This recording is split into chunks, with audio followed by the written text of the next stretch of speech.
वज़ीर-ए-आज़म शहबाज शरीफ मुआशी सूरत हाल को बेहतर करने के लिए पुरअज़्म दिखाई दे रहे हैं। मुआशी टीम की कारकर्दगी पर भी मुतमईन है, लेकिन दूसरी जानिब IMF से पाकिस्तान के लिए अच्छी खबरें नहीं आ रही। फाइनेंसिंग गैप पूरा ना होने से पाकिस्तान के लिए $7 अरब के कर्ज प्रोग्राम की मंजूरी मजीद ताख़ीर का शिकार हो गई है। एग्जीक्यूटिव बोर्ड के एक और इजलास के कैलेंडर में इस बार भी पाकिस्तान का नाम शामिल नहीं है। ये कितना मायूस कुन है और कितना तशवीशनाक है ये सारी सिचुएशन हमारे लिए, इसका हवाले से साहब।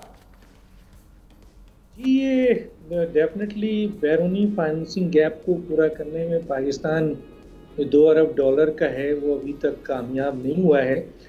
हालांकि पाकिस्तान ने $1.75 अरब कमर्शियल कर्ज के लिए दरख्वास्त कर चुका है इस्लामिक ट्रेड फाइनेंस कॉरपोरेशन से।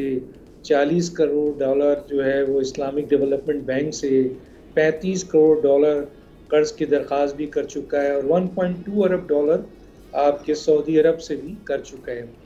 असल में मसला कहने का ये है कि ये कोई पहली दफ़ा नहीं है क्योंकि 12 जुलाई को आखिरी दफ़ा मुआहिदा हुआ था, स्टाफ लेवल मुआहिदा, और अभी 9 और 13 सितंबर का जो आपके बोर्ड का इजलास है कैलेंडर जारी हुआ है, उसमें पाकिस्तान का केस मौजूद नहीं है। लेकिन ये होता है, माजी में भी हुआ है, कई हुकूमतों के साथ IMF का जो है डिले हुआ है केस, और डिले की वजह भी सामने आ गई ना कि आप $2 अरब जो आपने जो गैप है, फाइनेंसिंग गैप है आपका बैरूनी, वो आप कवर कर दें तो हो जाएगा।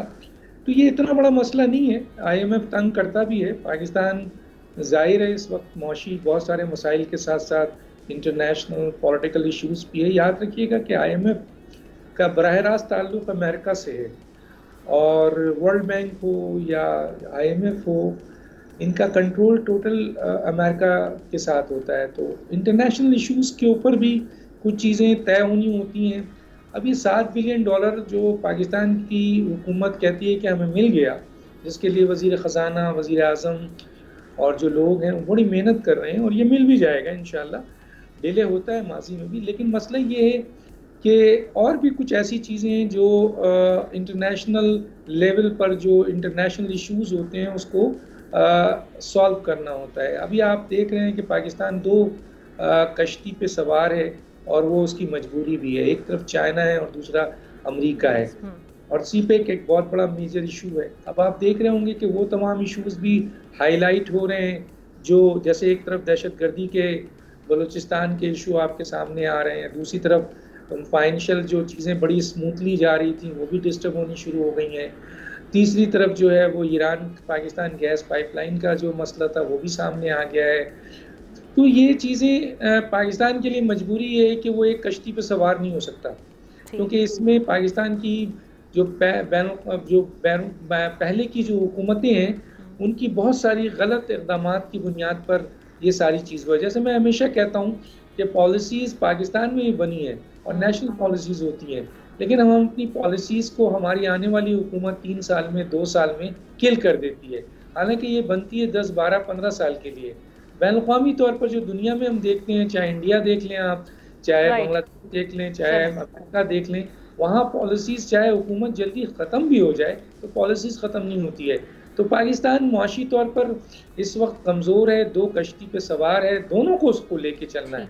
अब वज़ीर-ए-आज़म हैं और उनकी जो टीम है वो बड़ी मेहनत कर रही है, काम कर रही है, काफ़ी पॉलिसीज़ बनी है।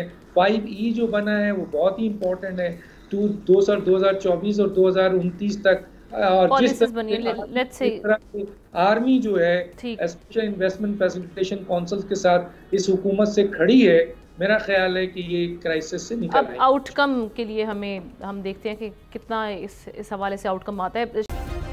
सब्सक्राइब करें और बेल दबाएं ताकि कोई खबर रह न जाए।